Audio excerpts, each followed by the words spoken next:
Old powers waken, shadows stir. An age of wonder and terror will soon be upon us. An age for gods and heroes. The glass candles are burning, and you're listening to the Obsidian Nights podcast.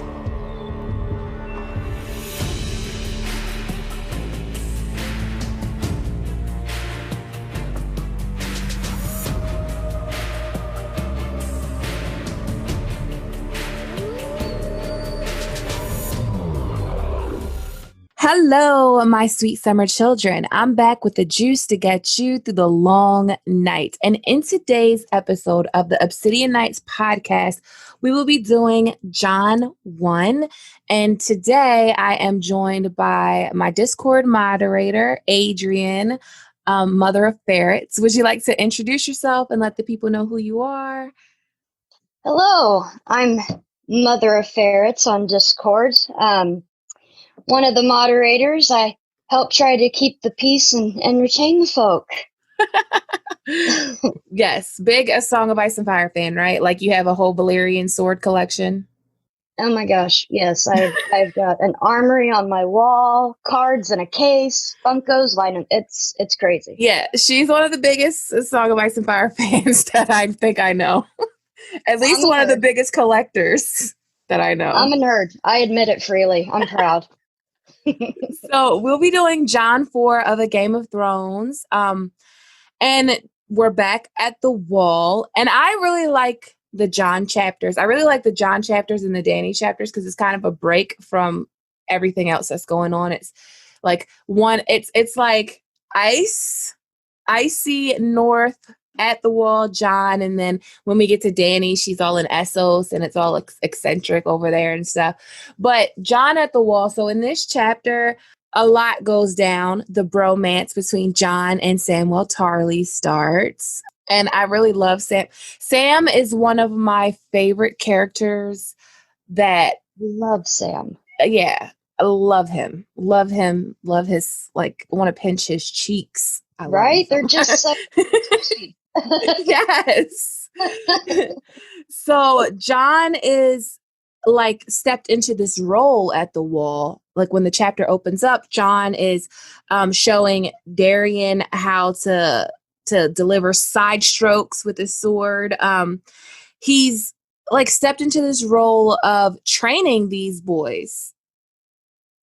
Yes. And and I think that just bugs the holy heck, out of Alistair Thorne. Because Jon teaches, and all Alistair does is bitch and moan and belittle. He doesn't teach them anything. So somebody had to step in and teach these poor boys how to do something. So might as well be Big Daddy Snow. Yes. Big Daddy Snow. I like that. Big Daddy Snow. I like that name for Jon Snow. And I really quick want to just caveat right here. I really like Jon Snow. I know a lot of people think because I'm just like this Daenerys Targaryen super fan that I don't like Jon Snow. I love Jon Snow. Like, I love him. And see, I'm gritting over here. You don't like him? You don't like Jon? I think he's really bitchy, moody, and broody. Oh, he's definitely moody and broody. He is. He reminds me of me. Is that why you don't like him? No, I'm kidding. No. I don't know. It's like to this point anyway, in the books, I don't really care about him because it's a bunch of, oh, woe me and just lots of pity party Jon is what we've seen. He does get better. He does. He does have this, like, the world owes him something kind of attitude, and he is highborn. Like, even though he's a bastard, he is highborn. He has had an easier life than the people that he's around. But when we talk about the show, which we do often on Obsidian Nights, like, people were talking about Jon Snow killing Daenerys and all of that stuff. Like, Jon Snow season 8 was a totally out of character for the Jon Snow that we know. Was there a season 8? Was there a season 8? Right. Try to erase it. Try to erase it from your memory. But yeah, my PTSD's coming back. Yeah, Jon is not. I feel like even Jon in season 8 was totally out of character because Jon is this honorable person. whether you like it or not, he is an honor-bound fool, much like Ned. Yes, very much so. Very, very much so. Yes. To his detriment at times. Very much. But let's get back to let me get away from season 8, because every time I talk about season 8 in comparison to the books, it goes on forever, and then we have 2-hour podcasts. So I just really swore that it just cut to black and after 7, but I mean after 4, after season 4, right? 6 was really good. Season 5, season 7 was asinine in my opinion. That whole white hunt thing was just what the fuck is happening? Yeah, it was a bunch of our girl, Danny coming in and cleaning up after the boys and saving their ass. It was a lot of that. I mean, that was the best scene of season 7. Was it not? Yeah, it was. It definitely. Yeah, it's awesome. So while Jon is out in the yard at Castle Black training these lords, or not lords, but these boys, getting them, in shape for the Night's Watch, a lordling comes. And it's Samwell Tarly. And Sam is so out of place at the wall. And I really like the relationship between Jon and Sam, because it's a contrast. Jon Snow is the son that Randall Tarly wished that he had. Oh, yeah. And then Jon is up at the wall, Ned basically sent him to the wall. And then Samwell Tarly is basically who Jon wishes he was. Jon wishes he was the firstborn son of a he wishes he was Ned's firstborn son, true-born son. And it's just an interesting dynamic when you actually think about their relationship. They have a beautiful relationship. They really do. Yes. They call Sam Sir Piggy and Ham and have all these nicknames for him. And of course, Alliser Thorne is obnoxious as hell. And Sam kind of takes abuse. He just takes it. He always has, poor Sam. I mean, really.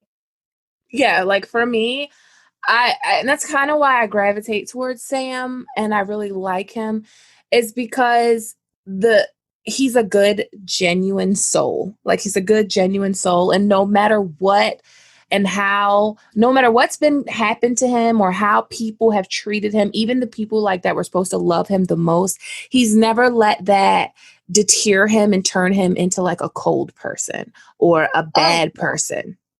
Oh, yeah. Oh, yeah. I mean, because if anybody, he's a good example of a character that, to grow up and be a jerk and treat people, is Sam, because he was treated awful, especially by his father. Yes. And we're going to talk about that in a few seconds, but I want to talk about Alliser Thorne. So as soon as Sam arrives, Alliser Thorne uses Sam to pick at Jon, because we know that Alliser Thorne hates Jon Snow.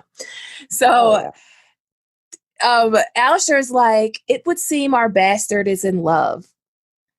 It would seem our bastard is in love, he said, as Jon helped the fat boy to his feet. Show me your steel, Lord Snow. Jon drew his long sword. He dared defy Sir Alliser only to a point, and he feared he was well beyond it now. Thorne smiled. The bastard wishes to defend his lady love, so we shall make an exercise of it. Rat, Pimple, help our stonehead here. Rast and Albert move to join Halder. So Alliser Thorne is about to send 3 guys at Jon Snow, and Jon's gonna protect Sam. Jon's stay behind me. I'll I'll protect you. And I think that says a lot about Jon's character. Alliser sees no value in Sam. Alistair looks at Samwell Tarly and sees like a liability. He sees no value in Sam. And one thing about Jon and Daenerys is that they see value in people, and even Stannis, they see value in people that others would not necessarily see value in. Like Stannis sees value in Davos, which is basically a smuggler, a low-born smuggler. Daenerys sees value in slaves and Unsullied and just exiled knights. Like she sees value in those times, and so does Jon. Like Jon sees the value in Sam, like just as a human being, and he's the same way. Like with the wildlings, like he sees the value in the wildlings in Mance Rayder. So I think it's a testament to their character that they do see value, because Sam is one of the most valuable players in the Game of Thrones, like when it comes to knowledge. Oh yeah, very, very smart. Sam's very smart and has a way of putting things together, and his weapon is his mind. Right. Everybody's not going to be like this warrior on the front lines. Like exactly. The Night's Watch doesn't just need rangers. Like the Night's Watch needs builders. The Night's Watch needs stewards. The Night's Watch needs a maester. Like all of these things makes Alistair Thorne seem like a fucking idiot, because he doesn't even process that. Like he sees these boys like, okay, they need to know how to sword fight. That's all they would ever be good for. But he never looks deeper into anything. Right, exactly. No, he doesn't. Just, sees them as little pawns to use, and he doesn't look past, anything and try to see the betterment in somebody, or look at someone and see, okay, this is their strong point. They're not made to be, a ranger, blah, blah. He's just trash. He's an ass. He is an ass. He is. He has no value. Like he really doesn't. He really doesn't. Like he's not even training these boys to fight. Like his job. He's not even doing his job. And all he is doing is just like delivering mental abuse to people. Pretty much. And I don't know if you ever wondered, but I always wondered why in the hell, the Lord Commander even let the man have the position to begin with. Because, GR Mormont did not act like that. He was not an asshat. Right. Tyrion asked the same thing. Yeah. Why do you want a piece of garbage to train your men that are, your soldiers? Why? Teach them something. And that's what Jon did. He taught them. Alistair, he just shit on him, basically. Yeah, he did. He did. So Sam basically tells them, like, I'm Samwell Tarly of Hornhill, or I was. And he tells them, like, my father is Lord Randall Tarly. We're bannermen to House Tyrell of Highgarden. And it's interesting. We're going to have to go back to season 8 here. I'm sorry. I just want to be on the record here to say Randall Tarly is a piece of shit. You know what? I'll go on the record and I'll second it. And Daenerys Targaryen did nothing wrong with roasting his ass like a piece of She did. She did absolutely nothing wrong lighting his ass on fire, because not only are you going to see why he's such a piece of shit in this chapter, but when we get to Brienne and how he's treated Brienne, it's awful. Like, this is his son. This is his son that he's treating like shit. So basically, Samwell Tarly was sent to the wall by Randall Tarly because he wasn't the son that Randall Tarly wanted. And exactly. He was given a choice. Yeah. Disappointment in his father's eyes. Yeah, he's a craven. He's a coward. But how would you expect him to be brave and to be strong when all you've done as a father is beat him the fuck down since he's been born? Like, you're not going to become strong. No, absolutely not. I mean, he was paraded in his mother's clothes, and you know how that doesn't do anything but shame people. Right. You know, terrible things. His dad was an ass. Burn, baby, burn. He said, I fear, and this is how Sam talks. I fear I'm a coward. My Lord Father always said so. And Gran and Pip, like, they can't believe it. Like, they can't believe that this man is admitting to being a coward and is admitting to being craven. Like, it's not something that men do in Westeros. No.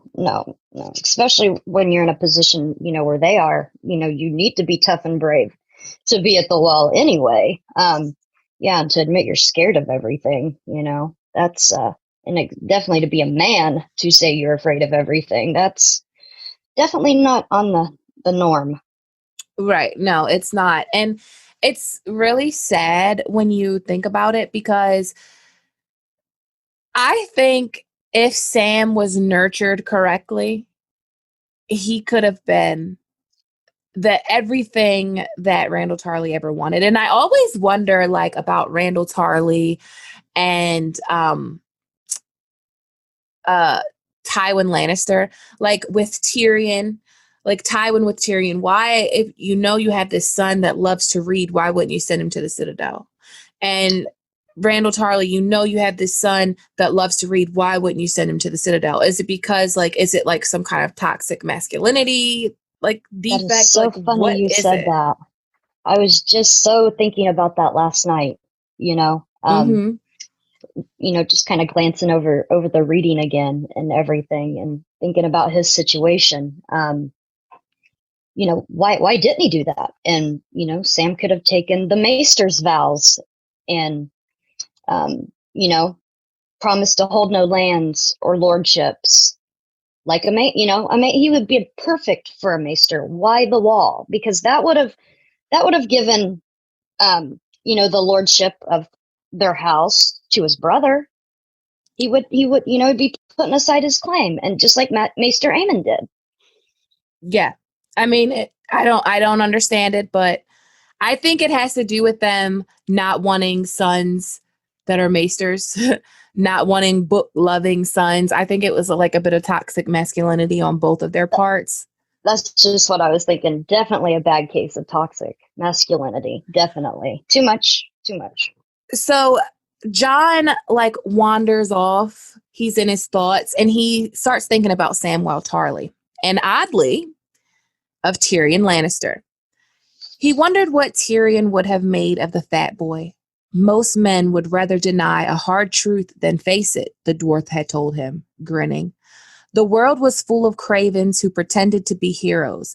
It took a queer sort of courage to admit to cowardice, as Samwell Tarly had. So Jon sees the courage in Sam in just owning what he is. Admit what you are, wear it like armor, and it can never be used to hurt you. Like, that's the total vibe. Oh yeah. I mean, facing hard truths, you know, when you can face a hard truth, that's a big layer of armor right there. Right. So Jon and Sam, they go outside, and they want to talk. And Ghost also goes with them. And Ghost takes to Sam right away. Like, he takes to Sam right away.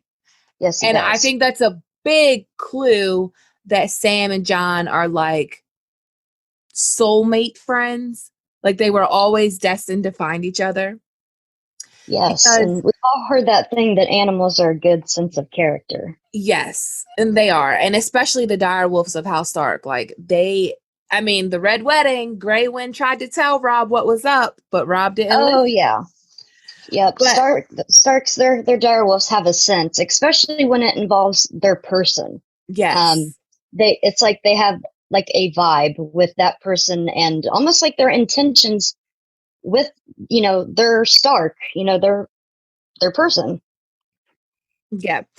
So while they're talking outside, like, Sam is crying, and Ghost just comes up and licks his tears away. And I just think that is so sweet. And at first Sam's like, oh my God. Ah! And then he's like he's crying, and then it turns to laughter. Like he was scared at first of Ghost, and then Ghost licked his tears away, and his sobs turned to laughter. And then they laughed about it. And Jon tells Sam, well, we found these puppies in the snow. Like they tell him, he tells Sam about how he came across Ghost and the dead direwolf. And then Jon started talking to him about Winterfell and this reoccurring dream that Jon has all the time. Sometimes I dream about it, he said. I'm walking down this long, empty hall. My voice echoes all around, but no one answers. So I walk faster, opening doors, shouting names. I don't even know who I'm looking for. Most nights it's my father, but sometimes it's Robb instead, or my little sister Arya, or my uncle. The thought of Benjen saddened him. His uncle was still missing. The old bear had sent out rangers in search of him. Sir Jeremy Riker had led 2 sweeps, and Corran Halfhand had gone forth from the Shadow Tower, but they found nothing aside from a few blazes in the trees that his uncle had left to mark his way. In the stony highlands to the northwest, the marks stopped abruptly, and all trace of Ben Stark vanished. Do you ever find anyone in your dreams? Sam asked. Jon shook his head. No one. The castle is always empty. He had never told anyone of the dream, and he did not understand why he was telling Sam now. Yet somehow it felt good to talk of it. Even the ravens are gone from the rookery, and the stables are full of bones. That always scares me. I start to run then, throwing open doors, climbing the tower 3 steps at a time, screaming for someone, for anyone, and then I find myself in front of the door to the crypts. It's black inside, and I can see the steps spiraling down. Somehow, I know I have to go down there, but I don't want to. I'm afraid of what might be waiting for me. The old kings of winter are down there, sitting on their thrones with stone wolves at their feet and iron swords across their laps. But it's not them I'm afraid of. I scream that I'm not a Stark and that this isn't my place, but it's no good. I have to go anyway. So I start down, feeling the walls as I descend, with no torch to light the way. It gets darker and darker until I want to scream.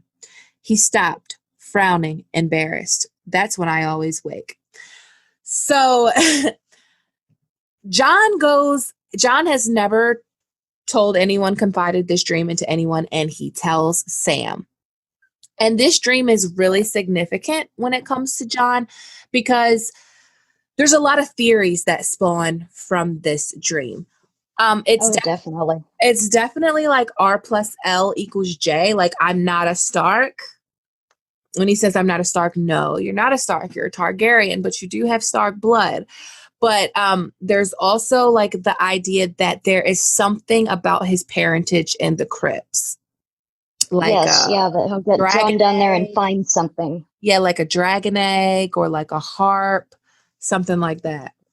Then Jon goes on to ask Sam, does he dream of Horn Hill? And Sam's like, fuck no. No, he didn't. Sam doesn't say fuck no, but like that's the idea. Like, no, he doesn't dream of Horn Hill. And Sam tells him, about his father and, how fucked up he was. Basically, because Sam was plump and soft and awkward, Randall Tarly never really fucked with him. Like, Sam liked music and he liked to make his own songs and wear velvet. Like, he liked to play in the castle kitchen. He liked to eat a lot. His passions were books and kittens and dancing and clumsy. Like, he was clumsy and awkward. He reminds me of Tommen. Like, yes, what he describes to me reminds me of like young Sam reminds me of young Tommen. Like, Tommen likes to play with kittens, and Tommen is plump and awkward. Yes, he is. Yep, and definitely not the making of a strong, manly man, a Lord's son. Right. So Sam couldn't stand the sight of blood. Like, he would cry if chickens were slaughtered.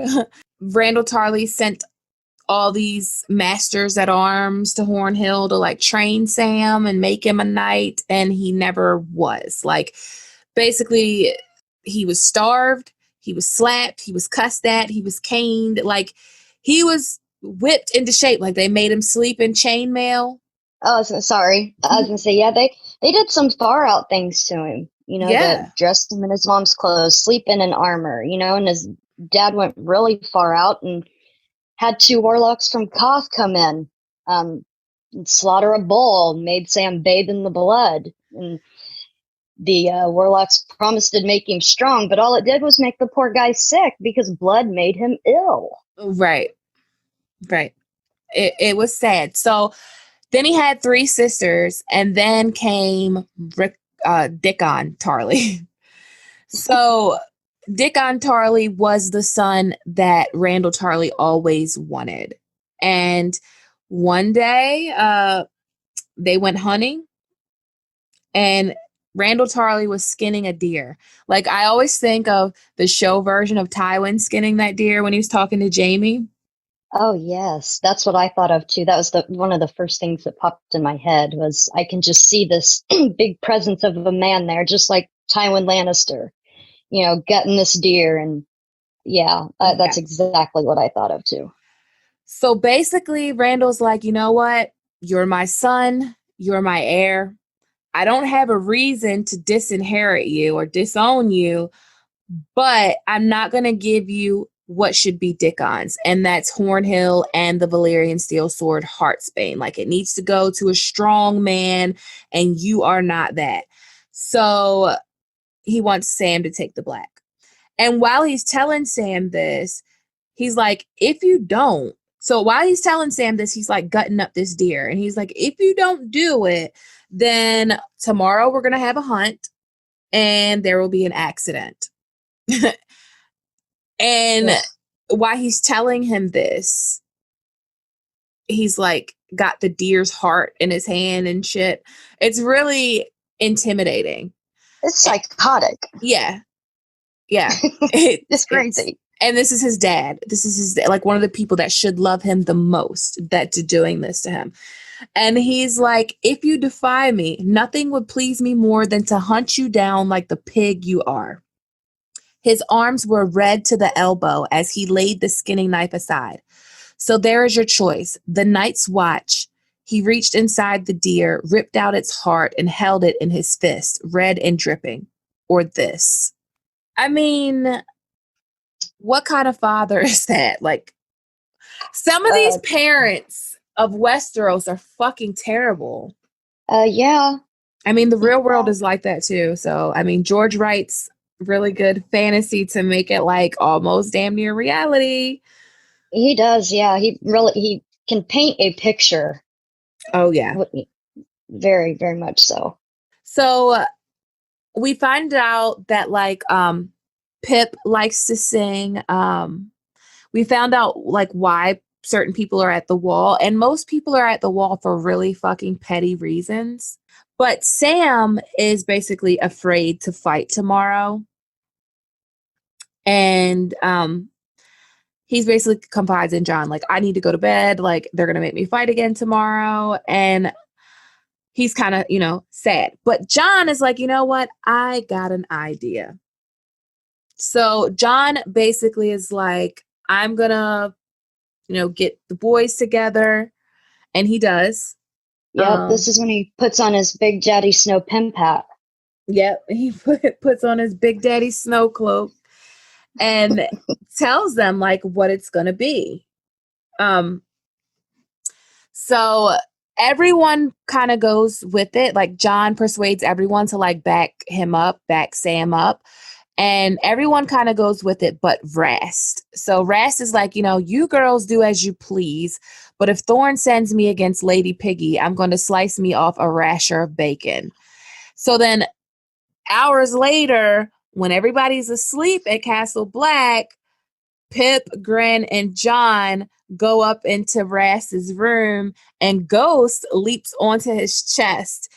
The direwolf's eyes burned red as embers as his teeth nipped lightly at the soft skin of the boy's throat, just enough to draw blood. Remember, we know where you sleep, Jon said softly. So Jon is like not playing about Sam. Like Jon is going to protect his bae at all costs. He's not playing. Ghost is great. Just like, I love Ghost. I need to commission a piece of art with Ghost licking the tears off of Samwell Tarly's face. Like, I need that in my life. Oh, I want a ghost. I think we all need a ghost. I have a Yuki. She's close.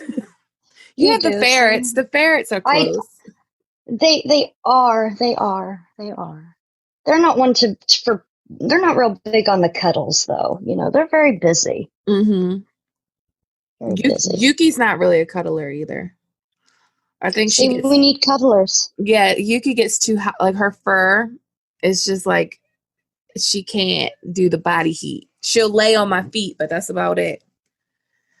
Keep some feet warm. Yeah. So basically Jon convinces them all to protect Sam. So they protect Sam. They don't really try to hurt him. And then a few nights later, Jon urges Sam, come join us for your evening meal, like sit with us, because at first he won't sit with them. He's kind of shy. And he actually does join in with them. He's friends with them now. He's making jokes at Gren. Like, he's really starting to fit in. Yeah, he starts cracking jokes and laughing, and yeah, it took him a couple weeks, but he did. He came around. Yeah, and I really it really makes me like Jon Snow more that he reached out to Sam and like helped him and guided him through. And a part of it is, Jon is thinking like, Robb and Bran and Rickon were his father's sons and he loves them and he still loves them. But Jon knew that they were never truly like his brothers. Like, he was never one of them. He was a Snow. He was not a Stark. And Jon says, Catelyn Stark saw to that. Like, Catelyn Stark made sure that they always saw me as the bastard and I was never one of them. And, right. And that he remembered his place. Yeah. She made sure to remind him every day. He says the gray walls of Winterfell might still haunt his dreams, but Castle Black was his life now, and his brothers were Sam and Gren and Halder and Pip and the other cast-outs who wore the black of the Night's Watch. My uncle spoke truly, he whispered to Ghost. He wondered if he would ever see Benjen Stark again to tell him. So they've sent the Rangers to go find Benjen Stark. Benjen's been missing. Hopefully, Jon is hopeful that he's going to come back, but Jon has had those visions of seeing him dead, seeing blood in the snow. Like, the writing is really on the wall when it comes to Benjen Stark. He's an experienced ranger, and not hearing from him is bad news, and Jon knows it. Oh, absolutely. Yeah. And when Jon's reflecting back, earlier, it talks about how, the traces of Benjen just stopped. Disappeared, nothing. Right, like he was marking the trees as he went, and then when they got to the certain spot, not a trace. Yeah, and we do know that the party that has went out looking for Benjen isn't going to return. Well, they're going to return, but not how you think they're going to return. Exactly. Yeah. So it's makes me wonder, and me and some of the other Discord members, we've talked about Benjen. Is George going to dive deeper into Benjen? Oh, or I think, of course. Oh, I'm hoping so too. I don't want him to just stop it. Yeah, do that to us. No, I mean, he's going to come back in some form or fashion. I honestly think that the foreshadowing to me is there for Benjen to be Cold Hands. I know that George supposedly said that that he wasn't Cold Hands, but I've never heard that out of George's mouth. I saw that on an editorial piece that like his editor asked him a question and he said no. But yeah, I'm on that train with you. Yeah, like I don't know if that is something that we can say is fact and canon, especially when the show made Benjen Cold Hands. And Benjen being Cold Hands actually makes sense because Cold Hands does hide his face from Bran. Yes, it does. So that would insinuate that Bran knows him. And that all opens a whole nother story. But that was Jon 4. I want to thank you for coming. Do you want to let the people know where they can find you? Or they can find you on Discord, right? Yes, you can. The best place to find me is on Discord. I do have a Twitter account, and you know what? I'm so inactive on it. I don't even remember what it is. Isn't that terrible? I don't even remember. But yeah, I'll find it and link it. I think it's like a Welchel, something like that. That's terrible. But yep, I'm on Discord. Love my Discord people. Yep. So you can join the Discord server. I will leave the link in the description box. You can join the Discord server. They have book club, tournaments, chat, all that kind of stuff. So yeah, we do trivia once a month, and people get prizes. Yep. So they got it going on over there. So I will link the Gray Area Discord in the description box. Thank you again for coming. Thank everyone. Thank you guys for listening or watching, however you're consuming this media. And if you could you please leave me a review on iTunes, Spotify, Podbean, wherever you listen, so more people can find this podcast and I can know how I'm doing. I will see you guys next week. Bye.